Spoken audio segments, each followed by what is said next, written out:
सत श्री अकाल जी। सुरखा प्रिय देख रहे सारे दर्शकों का स्वागत है। मैं जसप्रीत कौर खबरों के इस बुलेटिन के दसांगे किसानी अंदोलन के नाल जुड़ियां कुछ वड्डियां ते अहम खबरां जो हाल ही विच सामने आईयां ने। किसानां ने हिला दी है मोदी सरकार ते इसे बाबत गलबात करांगे खबरों के इस बुलेटिन दे विच। किसानी अंदोलन ते किसानां दे हक विच नितरे संयुक्त राष्ट्र ने भारत सरकार नूं दिता है मुंह तोड़वा जवाब।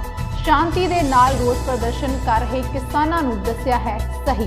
किसानी संघर्ष दे चलदे हुए 7 तो 15 दसंबर तक करनाटका ते बंगाल दे विच भी कीता जावेगा राह रोको अंदोलन। नाल ही किसानां दी चेतावनी कि किसी सरकार दे विच हिम्मत नहीं है कि वो इस अंदोलन दे अगे टिक जावे। किसानी अंदोलन का चेहरा बनी बेबे महिंदर कौर नूं शुद्ध गोल्ड मैडल दे नाल कीता जावेगा सन्मानित।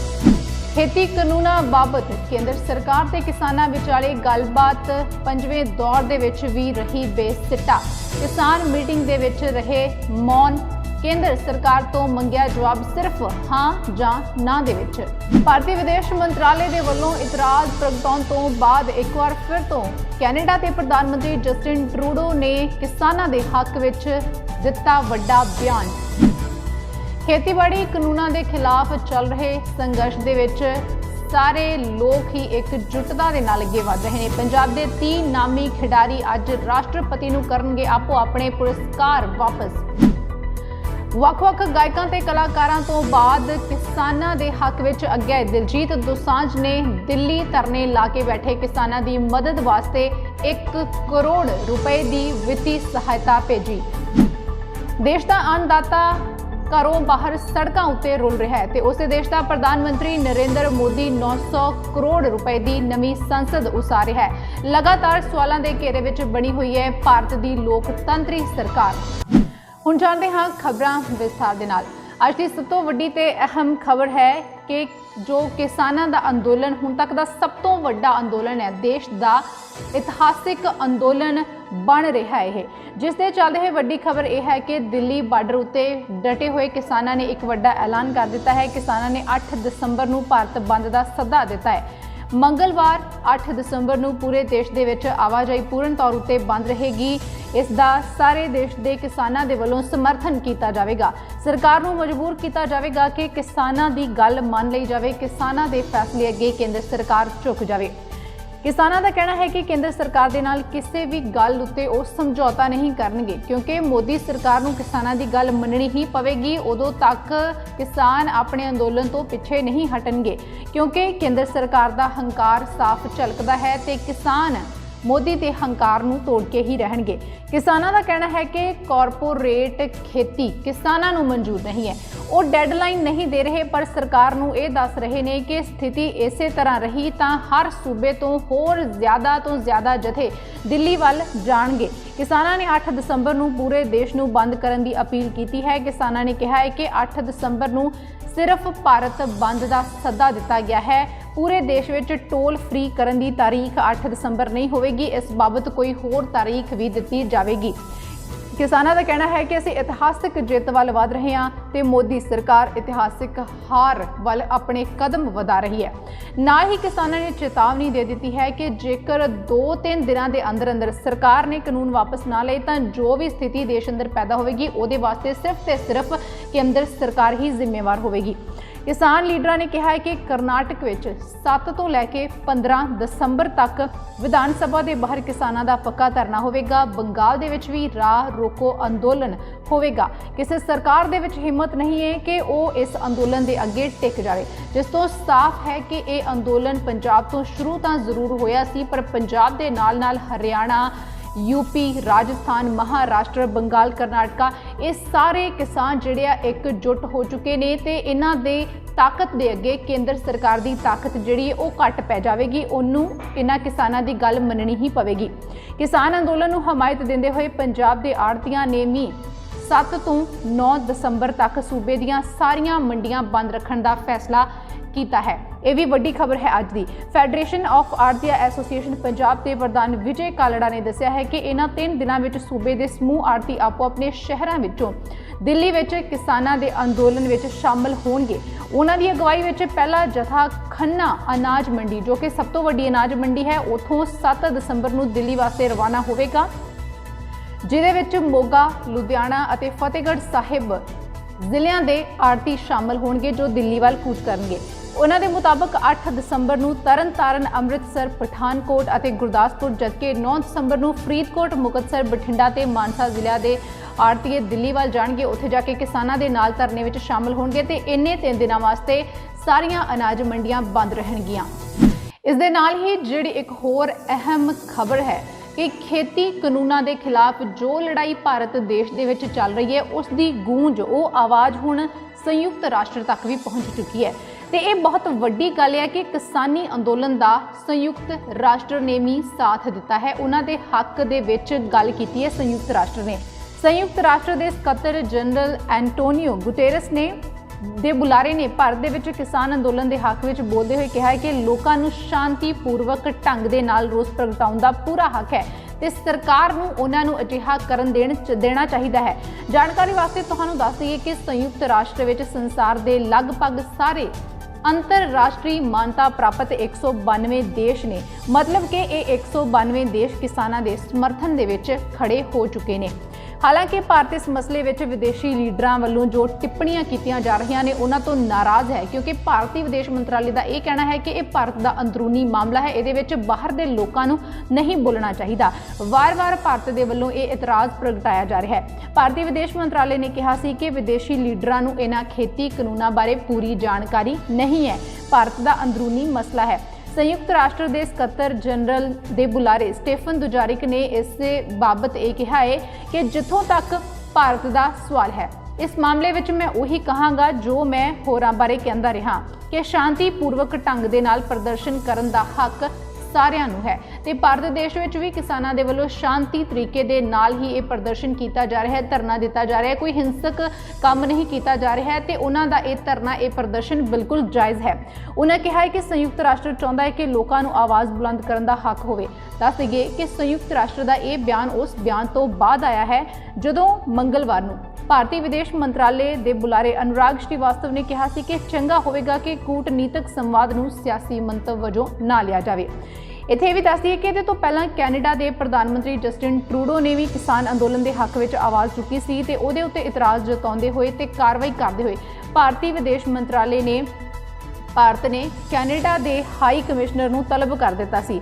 भारत ने कहा सी कि देश के अंदरूनी मसलियां विच दखल अंदाजी बिल्कुल बर्दाश्त नहीं की जाएगी। इहदे नाल कैनेडा ते भारत के आपसी रिश्तिਆਂ ਦੇ ਵਿੱਚ भी कोई दराड़ जिहड़ी है उन्हां ते कोई वो प्रभावित हो सकते हैं। हालांकि इहदे तो बाद भी ये सख्ती जिहड़ी की गई है, फिर भी कैनेडा के प्रधानमंत्री अपने उस बयान उत्ते उस तरह ही खड़े ने। फिर तो उन्होंने किसान अंदोलन के विच उन्होंने लैके आवाज़ चुकी है। उन्होंने कहा कि जिथे भी मनुखी हकों की गल होगी वो अपनी गल जरूर रखणगे, वो शांतमई प्रदर्शन के हक विच हमेशा लोगों के नाल खड़े रहणगे।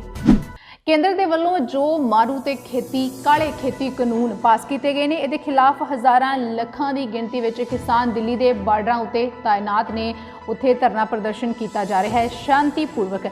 इस दरम्यान बीती शाम केंद्र सरकार केंद्र के कई मंत्रियों ते किसान जथेबंदियों के नुमाइंदियां विचाले 5वें दौर की बैठक हुई, जो कि पहलां दीयां बैठकां मीटिंगां वांग बेनतीजा ही रही है। दरअसल इस मीटिंग के विचों जो नतीजा निकल के सामने आया है वो ये है कि इहदे विचों एक होर मीटिंग निकल के सामने आ चुकी है। हुण किसानां ते केंद्र के विचाले 6वें दौर की गलबात होवेगी।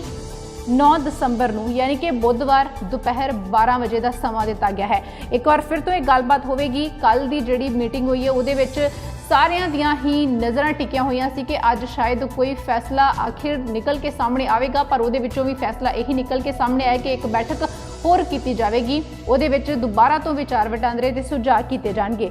सरकार दे नाल जिहड़ी 5वें दौर की गलबात रही है उहदे विच किसान जथेबंदियां दे वल्लों एक बार फिर तो चंगा प्रदर्शन किया गया है। किसान जथेबंदियां बिल्कुल मौन रहियां, चुप रहियां ते उन्हां दा सिर्फ इक्को यही कहना सी कि जो 3 खेती कानून आ वो वापस लए जाण ते उस वापस लए जाण दी मुख मंग उत्ते हाँ जां ना दे विच केंद्र सरकार दा कोई फैसला सामने आवे। केंद्रीय खेतीबाड़ी मंत्री नरेंद्र सिंह तोमर समेत 3 केंद्रीय मंत्री होर मौजूद सी, जिन्हां दे नाल करीब 5 घंटे यह गलबात चली है। ਤੇ ਇਸ ਬੈਠਕ ਦੇ ਵਿੱਚ ਕਿਸਾਨ ਲੀਡਰਾਂ ਨੇ ਸਾਫ਼ ਸਪਸ਼ਟ ਹਾਂ ਜਾਂ ਨਾ ਦੇ ਵਿੱਚ ਜਵਾਬ ਦੇਣ ਵਾਸਤੇ ਕਿਹਾ ਸੀ ਕਿ ਸਰਕਾਰ ਕਾਨੂੰਨ ਰੱਦ ਕਰੇਗੀ ਜਾਂ ਨਹੀਂ, ਜਾਂ ਤੇ ਹਾਂ ਵਿੱਚ ਜਵਾਬ ਦੇ ਦਿੱਤਾ ਜਾਵੇ ਜਾਂ ਫਿਰ ਨਾ ਦੇ ਵਿੱਚ ਜਵਾਬ ਦੇ ਦਿੱਤਾ ਜਾਵੇ। ਇਸ ਤੋਂ ਬਿਨਾਂ ਕੋਈ ਵੀ ਹੋਰ ਗੱਲ ਕਿਸਾਨ ਨਹੀਂ ਸੁਣਨਾ ਚਾਹੁੰਦੇ। ਖੇਤੀਬਾੜੀ ਮੰਤਰੀ ਨੇ ਕਿਸਾਨਾਂ ਨੂੰ ਅਪੀਲ ਕੀਤੀ ਸੀ ਇਸ ਬੈਠਕ ਦੇ ਵਿੱਚ ਕਿ ਅੰਦੋਲਨ ਵਿੱਚ ਜਿੰਨੇ ਵੀ ਬੱਚੇ ਤੇ ਬਜ਼ੁਰਗ ਸ਼ਾਮਲ ਨੇ ਉਹ ਆਪੋ ਆਪਣੇ ਘਰਾਂ ਨੂੰ ਵਾਪਸ ਚਲੇ ਜਾਣ। ਉਹਨਾਂ ਦੇ ਇਸ ਅਪੀਲ ਤੋਂ ਬਾਅਦ ਵੀ ਵੱਡੇ ਸਵਾਲ ਖੜੇ ਹੋ ਚੁੱਕੇ ਨੇ ਕਿ ਇਹੋ ਜਿਹਾ ਬਿਆਨ ਉਹਨਾਂ ਨੇ ਕਿਉਂ ਦਿੱਤਾ।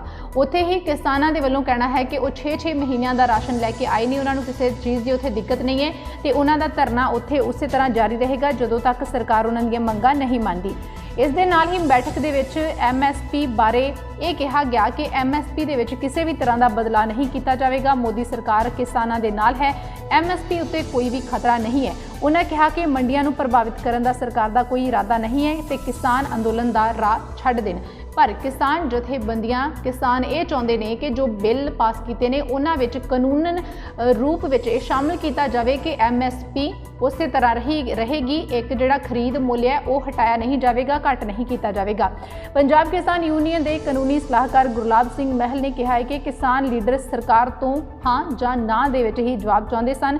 ਬੈਠਕ ਵਿੱਚ ਕੁਝ ਜਿਹੜੇ ਕਿਸਾਨ ਲੀਡਰ ਮੌਜੂਦ ਸੀ ਉਹ ਆਪਣੇ ਮੂੰਹ ਤੇ ਉਂਗਲੀਆਂ ਰੱਖ ਕੇ ਹਾਂ ਜਾਂ ਨਾ ਲਿਖ ਕੇ ਕਾਗਜ਼ ਹੱਥ ਵਿੱਚ ਲੈ ਕੇ ਬੈਠੇ ਦਿਖਾਈ ਦਿੱਤੇ। ਪਹਿਲੀਆਂ ਬੈਠਕਾਂ ਦੇ ਵਾਂਗ ਇਹਦੇ ਵਿੱਚ ਵੀ ਕੋਈ ਹੱਲ ਨਿਕਲ ਕੇ ਸਾਹਮਣੇ ਨਹੀਂ ਆਇਆ, ਪਰ ਸਰਕਾਰ ਘਬਰਾਈ ਹੋਈ ਜ਼ਰੂਰ ਦਿਖਾਈ ਦਿੱਤੀ ਹੈ।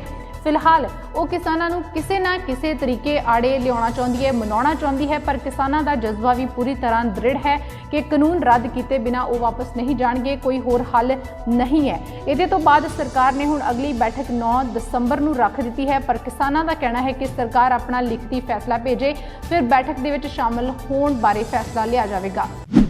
ਬਹੁਤ ਸਾਰੇ ਕਲਾਕਾਰ ਤੇ ਗਾਇਕ ਖੁੱਲੇ ਰੂਪ ਦੇ ਵਿੱਚ ਕਿਸਾਨਾਂ ਦੇ ਸਮਰਥਨ ਦੇ ਵਿੱਚ ਆ ਰਹੇ ਨੇ, ਉਹਨਾਂ ਦੀ ਸਹਾਇਤਾ ਕਰ ਰਹੇ ਨੇ, ਉਹਨਾਂ ਦੇ ਨਾਲ ਖੁਦ ਖੜੇ ਹੋ ਰਹੇ ਨੇ, ਧਰਨੇ ਵਿੱਚ ਜਾ ਰਹੇ ਨੇ। ਦਿੱਲੀ ਬਾਰਡਰ ਉੱਤੇ ਜੋ ਕਿਸਾਨ ਇਕੱਠੇ ਹੋਏ ਪਏ ਨੇ ਉੱਥੇ ਵੀ ਪੁੱਜ ਰਹੇ ਨੇ। ਅਜਿਹੇ ਵਿੱਚ ਸੁਪਰਸਟਾਰ ਗਾਇਕ ਤੇ ਐਕਟਰ ਦਿਲਜੀਤ ਦੋਸਾਂਝ ਨੇ ਇੱਕ ਵੱਡਾ ਕਦਮ ਚੁੱਕਿਆ ਹੈ। ਦਿੱਲੀ ਵਿੱਚ ਵਿਰੋਧ ਪ੍ਰਦਰਸ਼ਨ ਕਰ ਰਹੇ ਕਿਸਾਨਾਂ ਵਾਸਤੇ ਸਰਦੀਆਂ ਦੇ ਕੱਪੜੇ ਖਰੀਦਣ ਲਈ 1 ਕਰੋੜ ਰੁਪਏ ਦੀ ਸਹਾਇਤਾ ਰਾਸ਼ੀ ਭੇਜੀ ਗਈ ਹੈ। ਹਾਲਾਂਕਿ ਦਿਲਜੀਤ ਦੋਸਾਂਝ ਨੇ ਖੁਦ ਆਪ ਇਹਦੇ ਬਾਰੇ ਕੋਈ ਪੁਸ਼ਟੀ ਨਹੀਂ ਕੀਤੀ, ਪਰ ਪੰਜਾਬੀ ਗਾਇਕ ਸਿੰਘਾ ਨੇ ਆਪਣੇ ਇੰਸਟਾਗ੍ਰਾਮ ਸਟੋਰੀ ਉੱਤੇ ਇਸ ਖਬਰ ਨੂੰ ਸ਼ੇਅਰ ਜ਼ਰੂਰ ਕੀਤਾ ਹੈ। ਸਿੰਘਾ ਨੇ ਖੁਲਾਸਾ ਕੀਤਾ ਕਿ ਦਿਲਜੀਤ ਨੇ ਬੜੇ ਹੀ ਖੁੱਲੇ ਦਿਲ ਦੇ ਨਾਲ ਦਾਨ ਕੀਤਾ ਹੈ, ਪਰ ਇਹਦੇ ਬਾਰੇ ਕੋਈ ਵੱਡਾ ਐਲਾਨ ਵੀ ਉਹਨਾਂ ਨੇ ਨਹੀਂ ਕੀਤਾ।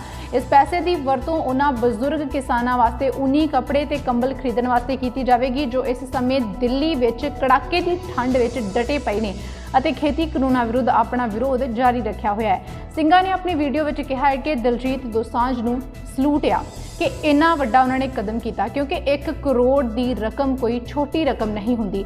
ਉਹ ਵੀ ਚੁੱਪ ਚਪੀਤੇ ਉਹਨਾਂ ਨੇ ਦਾਨ ਕੀਤਾ। ਇੱਥੇ ਕੋਈ 10 ਰੁਪਏ ਦਾਨ ਕਰੇ ਤਾਂ ਟਿੰਡੋਰਾ ਪਿਟਾ ਦਿੰਦਾ ਹੈ।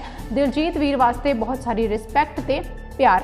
ਇਹਦੇ ਤੋਂ ਇਲਾਵਾ ਦਿਲਜੀਤ ਦੋਸਾਂਝ ਇੰਨੀ ਦਿਨੀ ਟਵਿੱਟਰ ਉੱਤੇ ਵੀ ਟ੍ਰੈਂਡਿੰਗ ਵਿੱਚ ਚੱਲ ਰਹੇ ਨੇ।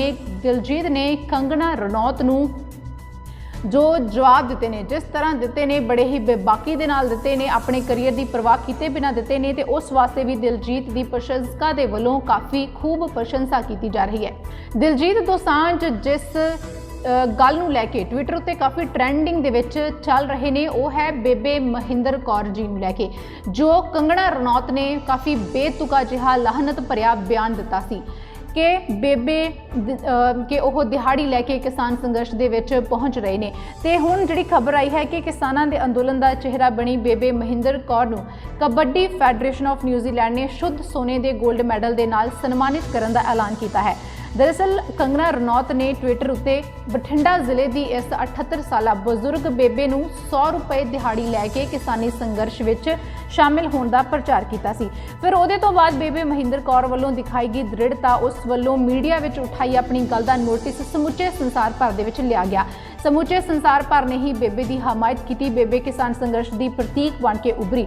ਇਹਦੇ ਨਾਲ ਹੀ ਦਿੱਲੀ ਸਿੱਖ ਗੁਰਦੁਆਰਾ ਪ੍ਰਬੰਧਕ ਕਮੇਟੀ ਦੇ ਵੱਲੋਂ ਕੰਗਨਾ ਦੇ ਖਿਲਾਫ ਕਾਨੂੰਨੀ ਨੋਟਿਸ ਵੀ ਜਾਰੀ ਕੀਤਾ ਗਿਆ। ਕੰਗਨਾ ਦੇ ਖਿਲਾਫ ਇਹ ਦੂਜਾ ਨੋਟਿਸ ਜਾਰੀ ਕੀਤਾ ਗਿਆ ਹੈ। ਇਹਦੇ ਤੋਂ ਪਹਿਲਾਂ ਪੰਜਾਬ ਦੇ ਜ਼ੀਰਕਪੁਰ ਸ਼ਹਿਰ ਦੇ ਇੱਕ ਵਕੀਲ ਨੇ 2 ਦਸੰਬਰ ਨੂੰ ਕੰਗਨਾ ਰਣੌਤ ਤੇ ਟਵੀਟ ਕਰਕੇ ਉਸ ਨੂੰ ਕਾਨੂੰਨੀ ਨੋਟਿਸ ਭੇਜਿਆ ਸੀ। देश भर के किसान जो अपने हकों नूं लैके डटे पे ने, हर पासियों उन्होंने हमायत की जा रही है। छोटे ते वड्डे पद्धर के लोगों के वलों वड्डे वड्डे नामी कलाकार, गायक, खिडारी जो भी होण उन्हां दे वलों साथ दिता जा रहा है। अजिहे विच ही अज 30 के करीब खिडारी अपने कौमी अवार्ड देश के राष्ट्रपति नूं वापस मोड़ देंगे। ये खिडारी कल ही दिल्ली वास्ते रवाना हो गए सी। अज वो राष्ट्रपति रामनाथ कोविंद नूं अपने अवार्ड वापस करनगे। खिडारियों ने कहा है कि खेती के काले कानून पंजाब के अर्थचारे नूं तबाह करके रख देंगे। पद्म श्री करतार सिंह ने कहा कि अवार्ड वापस करने वास्ते पंजाब के 30 खिडारी दिल्ली पुजे ने, जबकि हरियाणा के खिडारियों ने वखरे तौर पर सन्मान वापस करने का ऐलान किया है। इन्हां खिडारियों के विच दस दईए कि गोल्डन गर्ल के तौर पर जानी जाती राजवीर कौर, उन्हां दा पति गुरमेल सिंह, तारा सिंह, वेट लिफ्टर रणधीर सिंह, अजीत सिंह, मुक्केबाज जयपाल सिंह शामिल हैं। इस तरह संगरूर जिले के नाल संबंधित मुक्केबाजी विच पद्म श्री ते अर्जुन अवार्ड प्राप्त करने वाले कौर सिंह भी अपनी बजुर्ग अवस्था की परवाह न करते हुए दिल्ली जाने वाले काफले का हिस्सा बने हैं। अखीर ते एक अहम खबर के बारे चर्चा करांगे कि जिथे एक पासे देश भर का किसान, वो किसान नौजवान है जां बजुर्ग है, भैणां ने, बीबियां ने, बच्चे ने, वो अपने हकों नूं लैके डटे हुए ने। देश का अन्नदाता, देश का किसान कड़ाके की ठंड विच दिल्ली के बार्डरां उत्ते अपने हकों वास्ते, अपनियां मंगां वास्ते डटिया होया है, सड़कों के उत्ते डेरे ला के बैठा है, इस उम्मीद विच कि जल्द ही देश का प्रधानमंत्री उन्हां दी गल नूं सुनेगा। केंद्र सरकार दे विच जिन्ने भी मंत्री आ उन्हां दी गल नूं सुणनगे ते उन्हां दी जिहड़ी गल आ उहदा कोई ढुकवां फैसला कढ़ के सामने लिआंदा जावेगा। किसानी दे विरुद्ध कानून रद्द किए जाणगे। पर इस सब तो उल्ट उसे ही देश का प्रधानमंत्री नरेंद्र मोदी किसानां दे वल ध्यान देण दी बजाय करोड़ां रुपए की नवीं संसद बनाउण जा रहा है। दस दईए कि जिथे 8 दसंबर नूं देश भर विच बंद का सद्दा दिता गया है, वड्डे पद्धर उत्ते सद्दा दिता गया है, उत्थे ही 10 दसंबर नूं नवें संसद भवन की नींह रखी जाएगी देश के प्रधानमंत्री नरेंद्र मोदी के वलों, जिसका पूरे देश के वलों कि विदेशों के विचों भी हुण विरोध किया जान लगा है। इस दौरान विरोधी धिर के कुछ लीडरां नूं भी न्योता दिता जाएगा उत्थे पुजण दा। जानकारी वास्ते दस दईए कि 64,500 वर्ग फुट ते विश्व के विच एक वखरी पहचान वाला भवन 971 करोड़ रुपए की लागत के नाल बन के तैयार होगा। नवें भवन दे विच मौजूद सुविधावां दे नाल नाल भारतीय सभ्यता ते शिल्पकारां दीयां कलाकृतियां दर्शाईयां जाणगीआं ताकि भवन के अंदर दाखिल हुंदियां ही भारत की झलक दिखाई देवे कि भारत किहो जिहा है। पर असल दे विच भारत अंदरूनी रूप विच कोई होर झलक पेश करता है, पर जो संसद दे विच दिखाई जाएगी वो झलक कोई होर होवेगी, वो सिर्फ एक बनावटी होवेगी। इहदे नाल ही जिहड़ी खबर आई है कि मौजूदा संसद भवन के ढांचे नाल बिना छेड़छाड़ किए उसका प्राचीन रूप सांभिया जाएगा। लोक सभा मुखी ओम बिरला ने दस्सिया है कि लोकतंत्र के मंदिर भारतीय संसद नूं 100 साल पूरे होण जा रहे हैं, तो इसनूं 100 साल पूरे होण नूं ध्यान विच रखते हुए ही इस भवन नूं बनाया गया है। पर उन्हां नूं दस दईए कि देश के लोकां नूं असल दे विच लोकतंत्री सरकार, असल दे विच लोकतंत्री सिस्टम चाहिदा है जो उन्हां दी गल नूं ध्यान नाल सुने, उन्हां दे हक्कां नूं ना मारे, उन्हां दियां मंगां नूं सुण के उन्हां दियां होंद विच भी उन्हां नूं लिआंदा जावे। असल दे विच जिहड़ियां गल्लां आ उन्हां नूं मन्निया जावे। उन्हां नूं ये बिल्डिंगां नहीं चाहिदियां क्योंकि ये बिल्डिंगां उन्हां दे किसी काम नहीं, ये बिल्डिंगां उन्हां नूं रोटी नहीं देणगियां, ये बिल्डिंगां उन्हां दियां जमीन जायदादां दे खिलाफ उन्हां नूं वेच वट के ही उन्हां दे हक मार के ही बनाईयां जा रहीआं ने। सो सरकार नूं इन्हां चीज़ां वल ध्यान देण दी लोड़ है। खबरां दे इस बुलेटिन दे विच इन्ना ही, दोबारा मिलांगे, तद तक दे लई दिओ इजाजत। धन्नवाद।